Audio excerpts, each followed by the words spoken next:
ओम नमः शिवाय। आप सभी का हमारे चैनल शिव हृदय में हार्दिक स्वागत है। इस वीडियो में आप सब सुनेंगे सोमवती अमावस्या की कथा। प्रिय श्रोताओं, ये सिर्फ एक कथा नहीं है, ये कथा आपके जीवन को पूर्ण रूप से बदल देगी और जीवन में खुशियां और सुख समृद्धि लेकर आएगी। तो चलिए सुनते हैं अमावस्या की पावन कथा। प्रेम से बोलिए, विघ्नहर्ता गणेश भगवान की जय, शिव शंकर भगवान की जय। एक साहूकार के 7 बेटे 7 बहुएं और एक बेटी थी। साहूकार के घर एक ब्राह्मण भिक्षा मांगने आता था। ब्राह्मण को साहूकार की बहू भिक्षा देती थी तो वह ले लेता था, लेकिन जब बेटी भिक्षा देती थी तब वह भिक्षा नहीं लेता था और कहता था कि बेटी, तुम सुहागन तो हो पर तुम्हारे भाग्य में दुख लिखा है। ये बात सुनकर बेटी को चिंता होने लगी और उसका शरीर कमजोर होने लगा।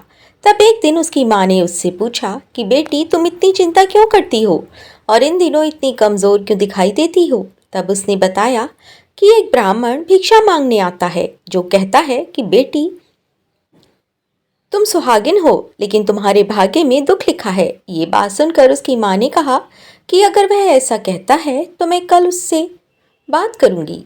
अगले दिन जब वह ब्राह्मण फिर से भिक्षा लेने आया तो उसकी माँ छुप कर बैठ गई।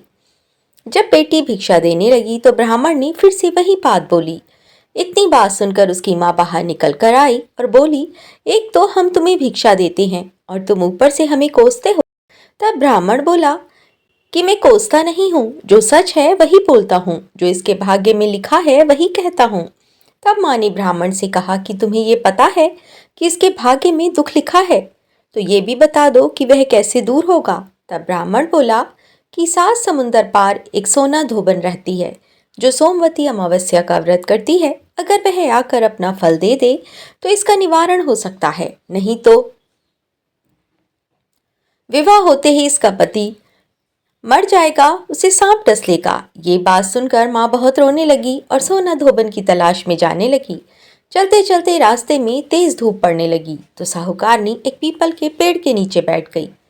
उस पीपल के पेड़ में एक गरुड़ पक्षी का घोंसला था जिसमें गरुड़ का छोटा बच्चा रहता था। साहूकारनी को घोंसले के पास एक सांप जाता हुआ दिखाई दिया तो उसने उस गरुड़ के बच्चे को बचाने के लिए उस सांप को मारकर ढाल के नीचे रख दिया। जब गरुड़ और पंखनी आए तो घोंसले के पास खून देखकर क्रोधित हो उठे और साहूकारनी को चोंच मारने लगे। तब साहूकारनी बोली कि मैंने तो तुम्हारे बच्चे की जान बचाई है, यह सांप तुम्हारे बच्चे को डसने वाला था तो मैंने इसे मारकर गिरा दिया। गरुड़ ने सांप की ओर देखकर कहा कि तुमने हमारे बच्चे की जान बचाई है,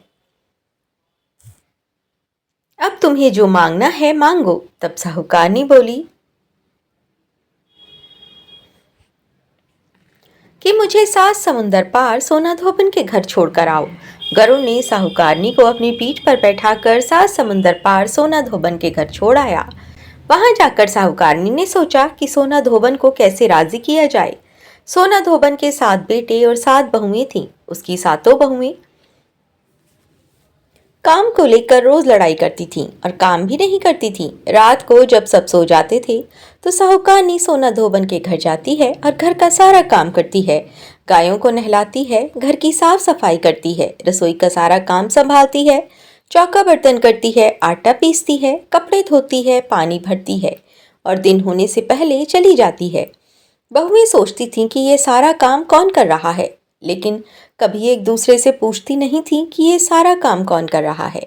एक दिन धोबन ने कहा कि तुम आजकल लड़ती भी नहीं हो, काम भी ठीक कर रही हो। तो बहुएं ने कहा कि सासू जी, काम तो हमें ही करना पड़ता है, चाहे हम लड़कर करें या राजी से करें, इसलिए लड़ाई करने का क्या फायदा होगा। सोना धोबन ने सोचा कि आज देखा जाए कि कौन सी बहू काम करती है, और वह रात को सोई भी नहीं। उसने देखा कि रात को एक स्त्री आई और सारा काम करके जाने लगी। तो सोना धोबन ने बोला कि तुम कौन हो और तुम्हें ऐसी क्या जरूरत है जो तुम इतना काम कर रही हो। साहूकारनी ने कहा कि जरूरत है तभी तो इतना सारा काम कर रही हूँ। सोना धोबन ने पूछा कि तुम्हें क्या चाहिए। साहूकारनी बोली, पहले मुझे वचन दो, तभी मैं तुम्हें बताऊंगी। सोना धोबन ने वचन दे दिया और कहा कि अब आप बताइए। साहूकारनी बोली कि मेरी बेटी के भाग्य में दुख लिखा हुआ है, इसलिए आप चलकर उसका सुहाग दे दो और अपना सोमवती अमावस्या का फल दे दो। सोना धोबन अपने बेटे बहू से बोली कि मैं तो साहूकारनी के साथ जा रही हूँ। यदि पीछे से तुम्हारे पिताजी खत्म हो जाएं तो तेल घी के कूप में डालकर छोड़ देना। फिर दोनों जाने साहूकारनी के घर चली जाती हैं। साहूकार की बेटी का ब्याह होने लगा तो दूल्हा फेरों में बैठ गया। सोना धोबन दूल्हे के घुटने के पास कच्चा करवा रखकर उसमें दूध डालकर और तात का ताल लेकर बैठ गई। थोड़ी देर बाद सांप दूल्हे को डसने के लिए आया। सोना धोबन ने करवा आगे रखा और तार से बांध दिया, लेकिन दूल्हा डर के मारे मर गया। और तब सोना धोबन ने टीके में से रोली निकाली, मांग में सिंदूर निकाला, आंख में से काजल निकाला और मेहंदी निकालकर छोटी उंगली से छींटे मारे और बोली कि आज तक मैंने जितनी सोमवती अमावस्या करी है उसका फल तो साहूकार की बेटी को लग जाए, और आगे जो मैं सोमवती अमावस्या का व्रत करूं उसका फल मेरे परिवार को लगे। इतना कहते ही दूल्हा जीवित हो गया और सब सोमवती अमावस्या की जय जय बोलने लगे।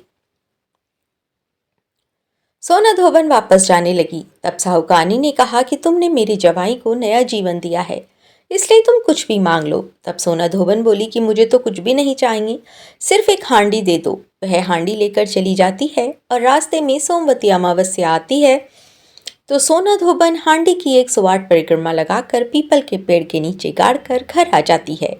घर आकर वह देखती है तो सोना धोबन का पति मरा हुआ होता है। वह तेल और घी के रूप में पड़ा है। तब वह टीके में से रोली निकालती है, मांग में से सिंदूर निकालती है, आंख में से काजल निकालती है, मेहंदी निकालती है और चिटली उंगली से छींटे देती है और बोलती है कि मैंने जो रास्ते में सोमवती अमावस्या की है उसका फल मेरे पति को लग जाए। इतना कहते ही सोना धोबन का पति उठकर बैठ जाता है। तभी एक ब्राह्मण ज्योतिष आता है और कहता है कि जजमान, सोमवती अमावस्या को मुझे दक्षिणा दीजिए। सोना धोबन बोली कि मुझे तो सोमवती अमावस्या रास्ते में आई थी तो मैंने कुछ भी नहीं किया, जो कुछ भी किया वह सब पीपल के नीचे ही गाड़ दिया। ज्योतिष ब्राह्मण ने वहां जाकर खोद कर देखा तो उसमें से 108 सोने के सिक्के निकले। ज्योतिष ब्राह्मण सबको घर ले आया और वह सोना धोबन से बोला कि इतना कुछ किया और मुझे बोला कि मैंने तो कुछ भी नहीं किया है। तो सोना धोबन बोली कि ये जो तुम्हारे भाग्य से ही हुआ है, इसलिए इसे तुम ही ले जाओ। ब्राह्मण ज्योतिषी बोला कि मेरा तो इसमें चौथा ही हिस्सा है, बाकी आपका है, जितना मेरा हिस्सा हो मुझे दे दो।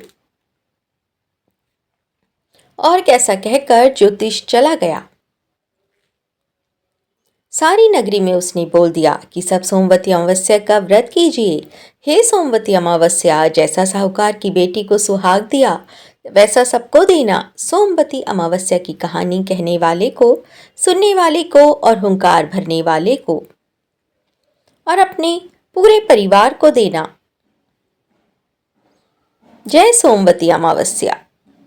तो प्रिय श्रोताओं, सोमवती अमावस्या की कहानी यहीं पर समाप्त होती है। आप सभी लोग प्रेम से बोलिए भगवान शिव शंकर की जय, माता पार्वती जी की जय। आप सभी को आज की कथा पसंद आई हो तो वीडियो को लाइक अवश्य करें, शेयर करें और कमेंट में भोलेनाथ जी की जय अवश्य लिखें। और हम अपने चैनल पर व्रत, त्योहार आदि से जुड़ी हुई कथाएं लेकर आते हैं। अगर आप भी सुनना चाहते हैं तो हमारे चैनल को भी अवश्य सब्सक्राइब करें। हर हर महादेव।